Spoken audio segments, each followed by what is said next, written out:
ఆంధ్రప్రదేశ్లో ఫర్నిచర్ రాజకీయం వేడెక్కుతుంది. మాజీ సీఎం వైఎస్ జగన్మోహన్ రెడ్డి హయాంలో ప్రభుత్వ సొమ్ముతో సీఎం క్యాంపు కార్యాలయం కోసం ఫర్నిచర్ కొనుగోలు చేశారని, అయితే ప్రభుత్వం మారినప్పటికీ కూడా ఇంకా వాటిని అసలు తిరిగి అప్పగించలేదని టీడీపీ శ్రేణులు ఆరోపిస్తున్నాయి. అయితే ఫర్నిచర్ ను ప్రభుత్వానికి సరెండర్ చేసేందుకు లేఖ రాశామని, విలువ కట్టి చెప్తే ధర చెల్లించేందుకు సిద్ధంగా ఉన్నాము అంటూ వైసీపీ నేతలు కూడా ధీటుగా స్పందించారు. ఇక దీనిపైన టీడీపీ వైసీపీ వర్గాల మధ్య సోషల్ మీడియాలో యుద్ధం నడుస్తోంది. ఇక ఈ క్రమంలోనే కీలక పరిణామం ఒకటి చోటు చేసుకుంది.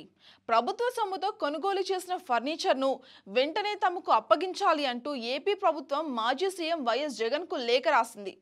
ఏపీ ప్రభుత్వం నుంచి సాధారణ పరిపాలనా శాఖ అధికారులు ఈ లేఖ రాశారు. అలాగే జగన్ హయాంలో సీఎంఓలు పనిచేసిన సెక్రటరీలకు కూడా లేఖలు పంపినట్టుగా సమాచారం. ఫర్నిచర్, కంప్యూటర్లు ఇతర సామాగ్రిని వెనక్కు పంపాలని లేఖలో పేర్కొన్నారు. ముఖ్యమంత్రిగా ఉన్న సమయంలో వైఎస్ జగన్ తన క్యాంపు కార్యాలయం కోసం ప్రభుత్వ నిధులతో సామాగ్రిని కొనుగోలు చేశారు. అయితే ఫలితాలు వెలువడి అధికారం మారిన నేపథ్యంలో వాటిని తిరిగి ప్రభుత్వానికి అప్పగించాల్సి ఉంటుంది.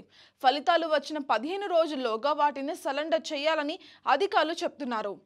ఇక ఈ నేపథ్యంలోనే ఫర్నిచర్ వెనక్కి పంపాలి అంటూ జీఏడీ అధికారులు లేఖ రాసినట్టుగా తెలిసింది.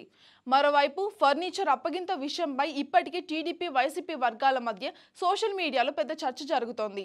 ఫర్నిచర్ అప్పగించడం లేదు అంటూ టీడీపీ ఆరోపిస్తూ ఉండగా, వైసీపీ మాత్రం విలువ కట్టి చెప్తే ధర చెల్లిస్తామని లేఖ రాశామని చెప్తోంది. ఈ పరిణామాల నేపథ్యంలో ఫర్నిచర్ అప్పగించాలి అంటూ ఏపీ ప్రభుత్వం నుంచి వైఎస్ జగన్ కు లేఖ రాయటం ఆసక్తికరంగా మారింది.